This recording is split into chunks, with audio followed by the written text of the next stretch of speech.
Welcome back. Today we're going to discuss masculine and feminine energies, also known as the masculine feminine serpent. Going into human existence, you'll find that there are two genders, masculine and feminine, male, female, boy, girl, man, woman. These are also two cosmic primordial forces in our universe. These two wavelengths of energy have been known by many things across many cultures.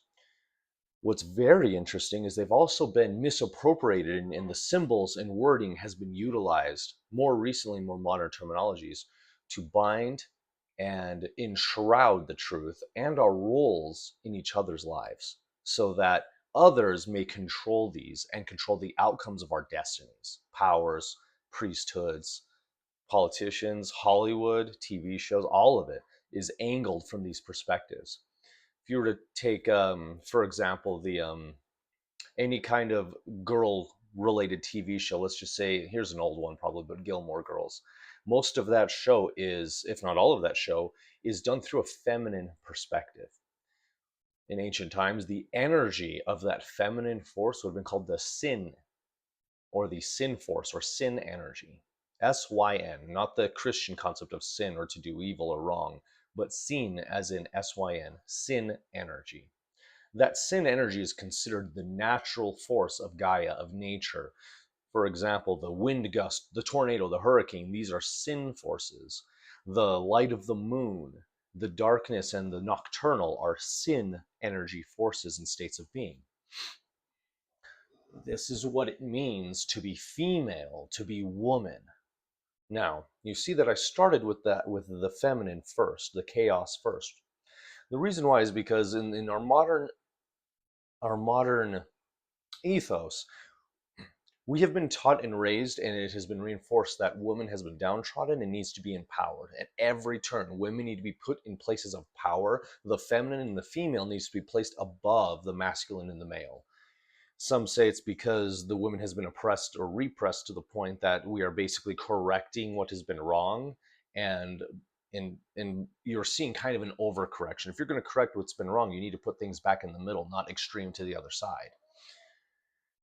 The feminine power is also the queen's power, which, while a king is definitive, the queen is also merciful, where she may have the same definitive force, but she acts in terms of mercy, in terms of the heart, in terms of kindness. There's a different kind of wisdom with the female, and that different kind of intelligence is typically wisdom. Now let's dial this back a little bit.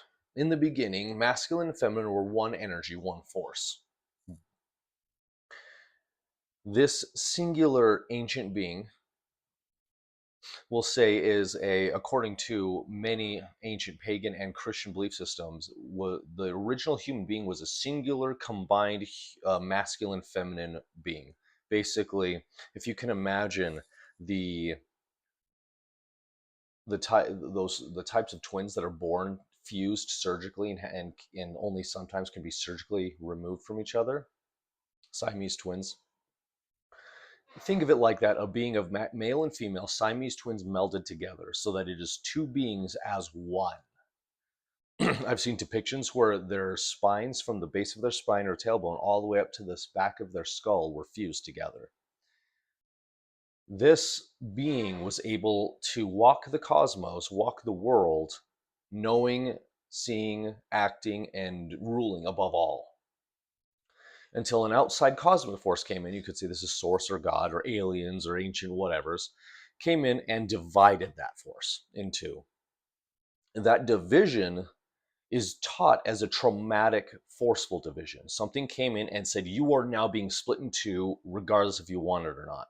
This traumatic tearing apart of the masculine and feminine forces created a traumatic wound between them that has yet to this day to actually be addressed and healed. The war between the sexes. From this, masculine, which is known as the red, the serpent, the impeding force, that which moves through other things, impetus itself, the spear, the The thrust, the stab, the impregnation, all of these things are considered the masculine energy. Masculine is also considered the sun, the solar light, the warmth, the fire. Masculine is also considered the force of action, the force that drives forward all things, including evolution, the force that decides when something must die. So in nature, when the lion takes out the wildebeest to eat it, this is a male action, a male force saying, I must end this life to preserve other lives. You'll see, as I mentioned, it is also known as the symbol of the sun in the feeling of warmth. The light beams of the sun that go out in all directions penetrate all things, penetrating force. Again, that is the masculine power. This can be taken to an extreme where you see war, you see violence, you see theft, you see domination. These are all extreme forms of masculine that in the modern times we call toxic forms, but they are masculine nonetheless. And if we're being honest with ourselves, they are required in the human experience nonetheless. You cannot overcome great evil without the aggression inherent in masculine energy. Now, on the same token, you cannot have life without the female energy. You cannot have creation, where the masculine force is a imposing force. The feminine is a receiving force. It is meant to draw things in, to become more united, to to gather together into a group, to receive information, to receive data, to receive life, to create an environment for things to generate. This is why the moon is considered feminine and a symbol of the divine woman. The moon is reflecting the sun's light as its own. The moon is the pull of the oceans. It pulls force on the oceans, creating the waves and the oceans and the seas and how they move and act. It also stirs those waters, those bodies of waters, to allow for the motion within them to create life. If you've ever studied any kind of fish hobby or aquarium hobby, you'll find that tanks suffer if they don't have a flow. Life cannot exist in an aquarium tank if the water is stagnant. This water must ever be in motion in order for the life within it to be able to function. Fish will rot out from the inside. The oxygen and bacteria won't be able to move around, to be able to do their cosmic process and their chemical process either. Everything dies in a stagnant reality. And so the feminine force in understanding this knows that sometimes things must be churned as well as contained. And so that, all in all, is the masculine and the feminine. Now, these two forces in all of esotericism and in all of spiritual symbology are typically depicted as two serpents. In Hebrew, these two serpents have very powerful names. They are either called the Od or the Obed, or they are also called in Kabbalah, the Shokma and the Bina. But in even more esoteric and even more ancient Hebrew, and across most religious cultures, they are also known as the sacred two pillars of spirituality. The two pillars that uphold the physical, the astral, the emotional, and the intellectual realms. These are known as Joachim and Boaz. There are many pronunciations based on the fact that this is Old Hebrew being turned into English Romanized pronunciations. And so you'll hear Joachim, Joachim, Joachin, all as the masculine serpent, the masculine pillar. And then there's Boaz, which is the female pillar. Very easy, B-O-A-Z, very easy to figure out, Boaz, as opposed to Jachin, which is either Jachin, or I've also seen it Jaochin. So there is some variation. Again, Hebrew can be translated into 7 different ways every time. Therefore, you're going to have some variance in pronunciation as well as spelling. However, when it comes to the pronunciation in the magical realm and in the spiritual realm, the way you say it really does matter. So when it's written out as Jachin, I would recommend using the jachin. Or if you want to go really Hebrew, where every single letter is enunciated, in. Which, good luck saying that fast. Jachin. I can't. It sounds like I'm like choking or sneezing. But I digress. Moving into Eastern mythologies, you'll find that there is another two names for these serpents, the Ida and the Pingala. When these two serpents rise in the body, and yes, every man and woman has both serpents. A man can be feminine, and a female can be masculine. Women can be manly, men can be womanly. I myself happen to fall on the feminine side of masculinity. Yes, I can be manly as all hell. I can go and move stuff. I can roar and smash a beer on my forehead. I can go move a mountain. I can dig up the garden. I can help rebuild this car. I can, all kinds of these manly things. I can box and fight. All kinds of these manly things. However, I also have my female side. I love floral arrangements. I love to sing in the shower. I love, honestly, uh, this is an old one for me, but craft booking. I love doing stuff like that. Like, it's just, I always wondered, how come all the women in my church are like saying, you go do boy stuff when I want to go do what they're doing? It doesn't mean that I'm somehow gay, or that, my sexuality or my gender is all screwed up, or that I have something mentally wrong with me. It just means that the feminine parts of me really wanted to embrace those things just as much as the masculine parts of me really wanted to embrace fishing and hunting and martial arts. I was a balanced being. I am a balanced being. And as soon as you realize that your masculine and your feminine parts both exist, are real in you, are rising, and need to be fed, you will start to mature and become a balanced individual as well. Typically, and I'm going out on a limb here with this one, you will find great imbalances in people's lives who do not understand this concept and do not implement it. You will find all kinds of anomalies. You'll also find all kinds of social issues. You will find homosexuality. You'll find trans ideology. You'll find so much confusion just stemming for the fact that this individual or groups of individuals don't understand the basic concept, or were never taught, that they themselves hold within them a masculine and a feminine serpent that need to be kept in balance. And if this person is in a state of imbalance, it's because inside them they are imbalanced, all the way down to the spiritual, all the way down to the energy level. They are imbalanced. And all of that reflects out on the physical level, which means they're emotionally, chemically, physically unbalanced, mentally unbalanced.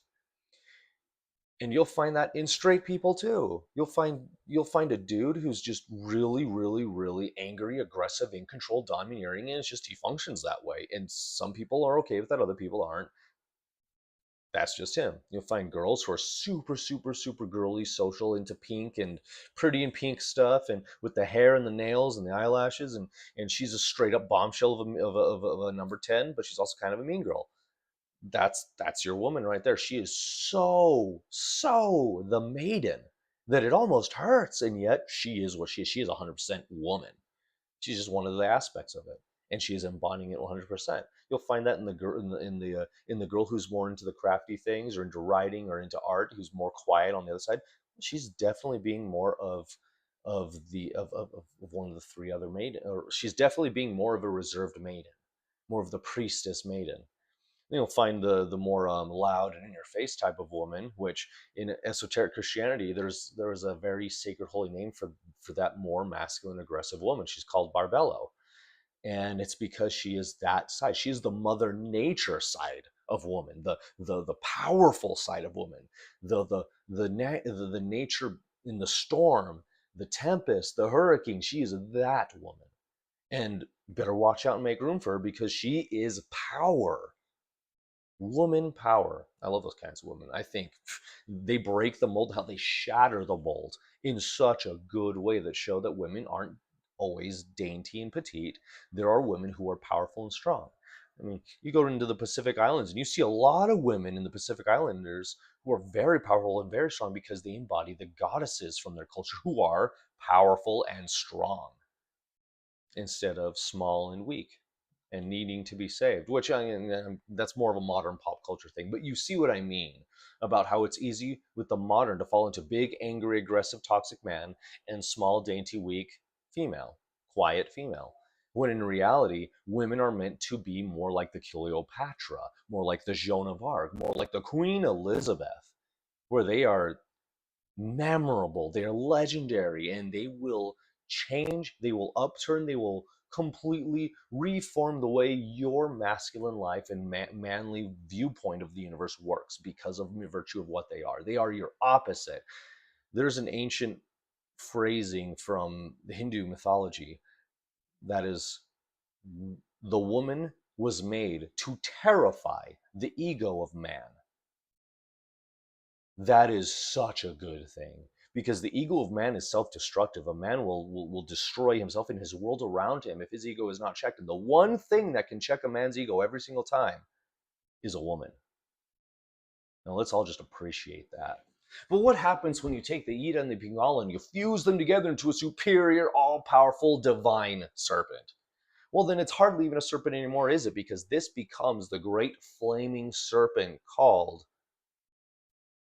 the Sushumna. It is also in Hebrew called a seraphim. These are ascending angels of power, not even archangels. And they even ascend above the path of the archangel because this is a combined and complete being who is in service not only to his own divine purpose, but that of God and the cosmos itself. You have become a true trinity, a truly divine God in still your chrysaline form, this chrysalis that is the human body. You'll find these people to this day in the world. They are the great people. I'm not talking the famous and the wealthy alone. I'm talking people who are truly great, people who have the golden touch, people who can say no wrong, people who just make massive, positive, good waves in the evolution of mankind. These individuals in the past have been lionized and enshrined as prophets, as seers, and as living gods. While to some degree they may have been semi-divine or even entirely divine, the fact is these individuals created themselves as that. They built themselves, they evolved into the beings that we see them now. Outside of little Krishna as a baby, none of these, or little Jesus as a baby, none of these beings were just born divine. And those that were, a certain degree of that comes really into the way the story is told and the philosophy of the story. And what they're trying to evoke in you is that of all the children to be born pure, there are those among us who are born already divine. That doesn't mean that, well, you're the child of God, therefore we have to put you on a plinth above there and worship you. It's more like this child came in with such knowledge and spiritual power already in place that consciously the child already understands and only needs to be taught so much because the world at that point can only serve to corrupt the divinity within that child that they brought into this world. Now, this could be people like Einstein as well as people like Jesus. They could be Mother Teresa types, people that we have either given sainthood and acknowledged their sainthood, or via the ways of the world, we have given them a different kind of sainthood or kingship, like Einstein. Everybody knows Einstein. Everybody knows Edison. Everybody knows these great musicians like Mozart. Everybody knows these names, and they have been lionized and idolized and made saints among human civilization. And it happens, and it's still happening. Because these people, whether they can tell you this or not, are beginning to understand that they are evolving, and then they are pushing their evolution in a conscious direction towards becoming a seraphim. They are becoming in tune with the very parts of them that in and of themselves are angelic, but when combined become godlike. Moving into the human form, you will see the body can be broken down into top and bottom, just like the polarity of north and south. And there you go. And north and south is usually depicted with blue and red for female, male. North, south, north red, north male, north masculine. South is female, feminine. Now look at the human body. At the very top we have our brain, and at the very top chakra above the brain is the crown. That is our north polarity. You go down to the very base of your spine, the tailbone, the crotch area, where your privates and your reproductive glands are. You have the southern polarity, which is the root chakra.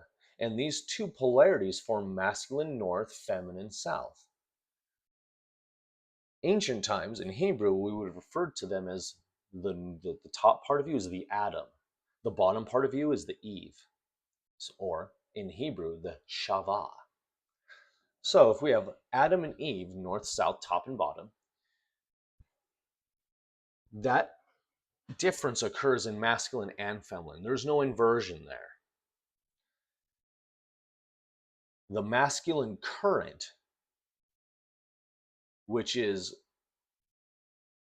emitting from your heart and your throat zone, that area in between there, basically, I create a vibrational frequency within my own self with the heart. And then as that frequency moves up through my body into the throat, I can evoke that frequency with my voice. These are masculine current because it is starting from within and moving its way out, above, through, out, and into other things. There's that impetus force again, the man's penetrating force. Moving into the feminine, which is the two lower regions, you have the sexual organs at the bottom, the South Pole. But then directly above that, in what you would say is from the sacral regions up to the solar region. So basically from your intestines and privates up to your stomach and heart, diaphragm area. These regions are known as the southern and the female regions. The ones closer to your guts, those would be the feminine current, or the womb space, that which brings energy in and contains it, the ultimate container, but also a portal from which energy may emerge through. So as you can see, masculine force moves out and penetrates. Feminine force draws in and contains and receives. Isn't that very interesting? Young men have a hard time approaching women, despite the fact that women are made to be approached. Women are made to care. Women are encoded and wired to look around them and say, hey, can I help you? Hey, do you need somebody to talk to? Hey, you need a shoulder crown. Hey, can I help you? I'm here for you. I care. Men are more like, hey, you, wake up. Hey, you, work harder. Hey, you, get a move on. Hey, you, light that fire under your butt. They're like, hey, do this thing. Go do that. Men are action, but men are commanding. A command is an imposing action. You know, there's that imposing, impetus, imp again, penetration again. Oh, so keeping that in mind, when a man says, "Hey, bro, you doing okay? You need to talk. You want to talk?" That's your masculine, feminine opening your container. Isn't that interesting? Now, nothing to do with homosexuality, this or sexuality at all. This is literally just you performing your human function. Your feminine serpent is now doing its job so that another's masculine serpent can do theirs. Sometimes the feminine serpents need to have their tango, and it's I'm opening up so that you can open up. Sometimes the serpent needs to shoot fire into the other serpent so that serpent can just shoot fire into other serpents. And so it's like, hey, stop being stupid and get to work. Okay, I'll stop being stupid and I'll get to work. And what if their work is to help other people stop being stupid and get to work? Well, there you go. There's a lot of that needs to happen in the world today. Think about it like this. It's time to get up in the morning.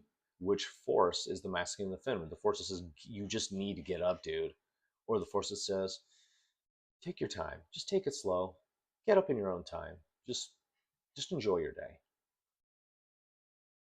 You can see that. There's even a tonal difference in the two. One is, the other one is, ah. Very interesting.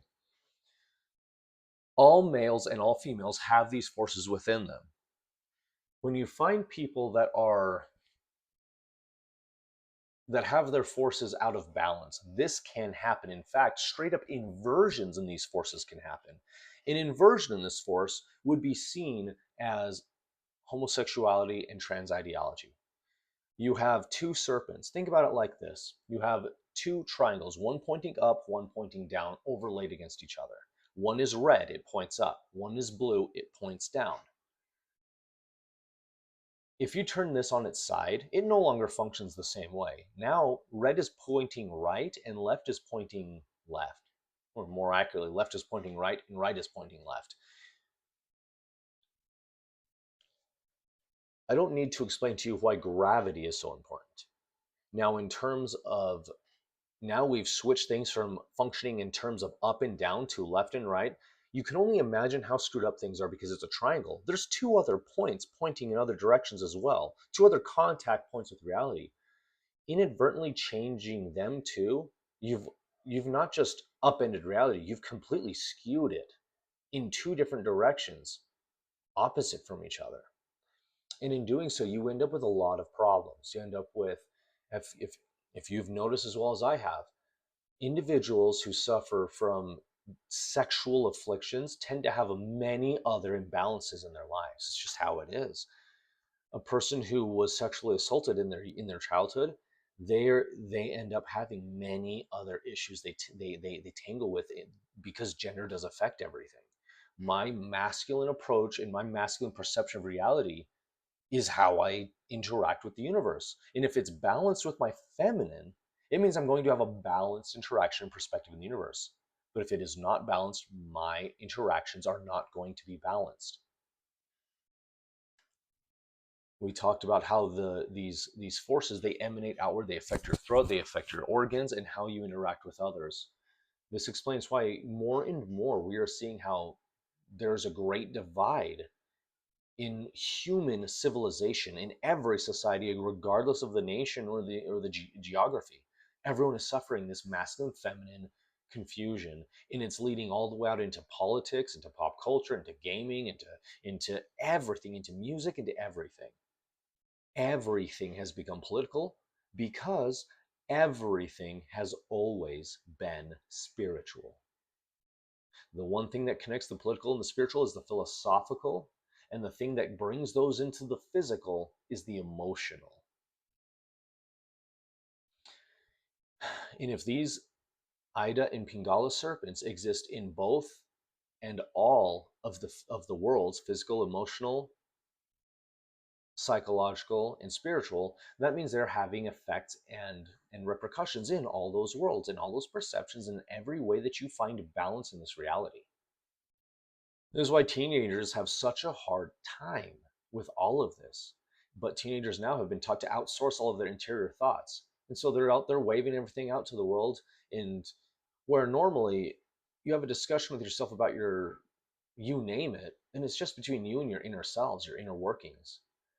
But when you start posting that online and start giving it to the world, you have potential millions of people who now have influence on what was already influenced by 10 spheres, 10 parts of your soul, now being influenced by an additional 100 other people who each have 10 parts of their own soul. That's 100,000 people's energies now influencing yours directly because you've allowed it. So I do not recommend posting and going to others like things like that. If you need help, reach out for help, but don't outsource your inner workings, your inner machine, and your inner coding to the outside random world. It's the same thing. Why you wouldn't take your emotional questions to somebody who's emotionally unstable. You wouldn't take your psychological questions to somebody who's psychologically unstable. So don't post your inner workings online. Just keep that to yourself and to those who matter, whose opinions to you really do matter. If you know somebody in your life that you'd be 100% okay with having them step in and run your whole life for you, you have no choice anymore, that is the one person it's probably safe to actually speak to with these things, because they respect your sovereignty. They would only do things the way they believe you would do them, not the way they believe they should do them for you.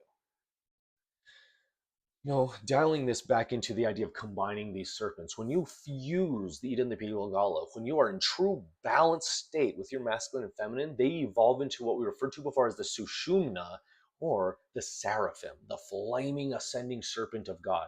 This is no longer a snake or a serpent, but more like a dragon. It sprouts flaming wings and can fly. It is adorned by great horns and feathers on its head, as though a crown that symbolizes how much more rank it has attained in the cosmos, in the struggle, and in the great pathway of life.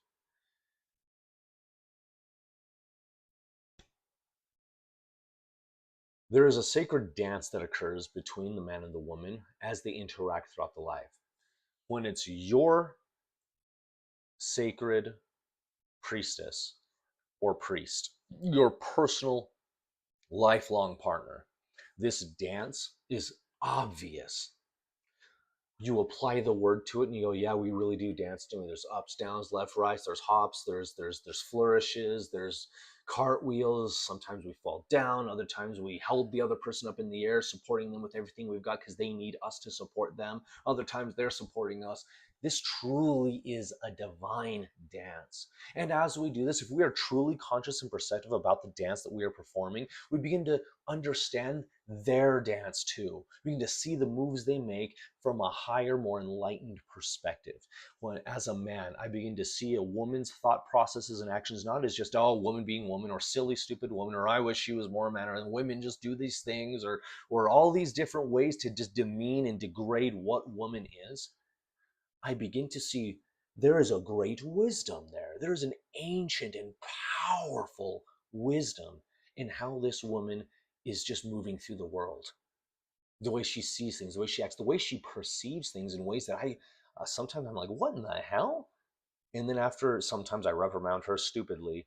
Afterwards, I go, wait a second. But then again, that actually does serve. That way of thinking and being does serve. And it actually really helps, actually. And I feel like I was horrible for stomping and demeaning that, because what I did was I made something divine less than. And I disrespected her feminine power, her divine serpent. I disrespected it. I did. That was my bad. And in doing so, I disrespected my own feminine spirit while also disrespecting and making unworthy my own masculine spirit. And in so doing, I know there is no contact with the Sushumna, the central pillar, the central divine seraphim serpent. There is no great divine flame there. It was dark and cold. A person alone is dark and cold. So when you find someone for you, you are seeking out the flame that you create together. While we dance our sacred dance, the great maw, the great flaming jaws of the destroyer is ever present. These flaming jaws threaten to consume us. That is the great ego beast itself. Greed, fear, selfishness, money, lust. Even if you have to just go right back to those 7 virtues and 7 divine virtues with 7 infernal sins. What you're meant to do is not live by them in a way of these are rules, but you try to embody them, try to manifest what they look like as a person. And while you're doing that, you are actually invoking the 7 archangels, the 7 Sephirothic spheres. When you do so, you start to ascend that serpent within you. The serpents, as they entwine as a helix, they form a spiral staircase that moves its way up your spine, up the 33 vertebrae of the spine, which is equivalent in spirituality to the 33 frequencies, realms, and degrees of spirituality. You'll find them in Masonry. You'll find them in alchemy. You'll find them in Gnostic Christianity. You'll find them in Tibetan Buddhism. You'll find them in Hinduism. Everywhere you'll see these same things. They have slightly different names, especially when you consider the English translations to everything is always skewed, but they are always the same because humanity everywhere has began to figure out and learn these things, passed them down, forgot them, and are now rediscovering them. These are the great divine secrets. And if you could only imagine for a moment what it would be like to be embodying all 7 virtues, to be rising in your divine masculine and feminine serpents as they move up that spiral and become one serpent, imagine what you would look like day to day life, what you would sound like, how your interactions, your good mornings and how are yous would be when you start to embody a seraphim serpent, a flaming serpent. united in your fully balanced and magnified masculine and feminine. Something as simple as, oh, she's just being a woman. Is that ever going to occur to you? Is that ever going to be a sufficient explanation? Is that ever going to be something worthy of what it is to refer to that great power, that great balancing force that is the woman? Of course not. And for a woman, like, ah, he's just being a man. Just men, how they do things. Is this the same token? Does that allow for any kind of understanding and connection within that woman, within her consciousness, when she speaks to a man like that or of a man like that? Does that allow her to understand at all, to leave her container open and pure for her man to be able to find peace in her embrace, in her presence, in her container? Does it do anything else but harm the sacred connection, create a skip in the sacred divine beat of the dance between masculine and feminine? When two snakes fight, have you ever seen what that looks like? Typically, one will straight up devour the other one. Though they'll tangle together in a way where they're trying to out twist around each other and gain leverage, but they have no arms and no legs. They technically can't gain leverage. They can't out squeeze each other. It usually comes down to putting the other in a position where the former may devour it in its entirety. Is that not what we do to each other when we are in toxic form? Man devours woman, woman devours man. That is demonic. It's devilish, it's cannibalistic. And by no means is that how we are meant to exist. There would be no humanity, there'd be no people, there'd be the concept of relationship itself would be gone. There'd be no friend, there'd be no comrade. We would be a single being, asexually reproducing, possibly even through cellular mitosis, but we wouldn't be human. We wouldn't be defined by our characteristics and how we interact with each other. You would not be you, I would not be me, this world would not be itself, it would not even exist. Because the cosmos has evolved around push and pull, masculine, feminine, light and dark, fire and water, hot and cold, chaos and order, good and evil, holy and infernal. These serpents go down as well as up. While rising up the 33 levels of your vertebra, the serpents are called Kundalini, the energy of that motion moving up, of that spin, of that spiral moving up. Kundalini. But it has an opposite. It has a form of a serpent moving down into the infernal realms, becoming a demonic dragon. This is called the Kunda buffer. It sounds weird, kind of funny even, but it is real. The Kunda buffer is the demonic serpent. When it moves down, down, down, it becomes infernal, it begins to embody the 7 infernal virtues or the 7 arch demons of hell. And as it devolves down, it pulls you down into the beast, into becoming the beast. You begin to fall to something known as the guardian of the threshold, a great behemoth, a great guardian monster, the manifestation of your evil ego that is there to smother you into the ground, stomp your skull flat, and bear you under all of your own vices and flaws.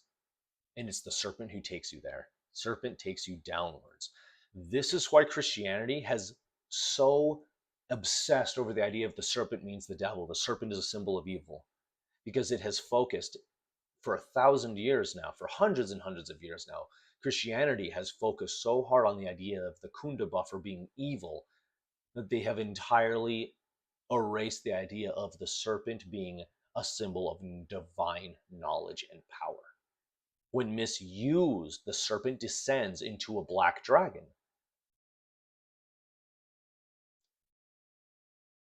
Becomes eventually a 7-headed beast, a great evil dragon waiting to snatch up in its jaws the child, the innocent child of the future. Those of you who've read the Bible know I'm just quoting Revelation at you. But even the book of Revelation was meant to be understood as internal mechanisms happening in the soul of an adult, the soul of a person, an adult man or woman who is going through the initiations and ordeals of their life as an adult growing older. That's all that is. And so it's time to apply it like it is. These are all guides for how the internal workings of your body and soul are supposed to go and how bad it can go wrong. So, like the great divine God battling the Leviathan beast over the oceans and the seas, you need to cause the great behemoth, the guardian of the threshold, the animal ego that is your corrupted self. You need to tame that thing. You need to fight it and tame it. You cannot slay it, and to think you did only gives it power to overwhelm you. You cannot slay yourself. You cannot live a full life having chopped off your own right leg, put out your own right eye, chopped off your own right arm. How you would not do that if your intention was to become ascended and full and whole. So you would instead magnify and grow and hone and exercise and take care of those things. So that is what you are being called to do now. With your masculine serpent, feed that serpent in all of the great and positive ways. Feed your feminine serpent in all of the powerful and all of the glorious ways. Blue and red, rise them together and let them fuse. Work on your spirituality. Undergo the initiations of the four elements and their ordeals until you start to pass them. And as you pass them, you will find the Kundalini begins to rise. You start to unite the Ida and the Pingala. You start to become the Sushumna. And as the power of the flaming serpent rises within you, you will begin to feel the power of the seraphim. So, which is like moving through the world as somebody who knows what they know, instead of somebody who does not know what they know, or worse, has no idea what they do not even know. So with that, I invite you to keep on studying, keep on testing all of these wisdoms, transmute them, and live enlightened.